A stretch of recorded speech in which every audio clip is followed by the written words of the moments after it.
We're out here at the back road to Crown King taking photos of the Total Chaos suspension. We've been working with Total Chaos now for a few years, and Nicole from Total Chaos reached out to us about her new factory width suspension setup.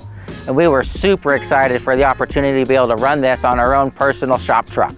We're running the Total Chaos factory width upper control arm and lower control arm setup. It also has provisions for a secondary shock setup. We're running the ADS 3-tube bypass with remote reservoir. We're also running the ADS 2.5 coilover shock setup.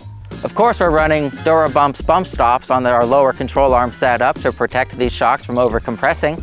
We're also running Total Chaos's lower ball joint delete kit and Heim steering setup.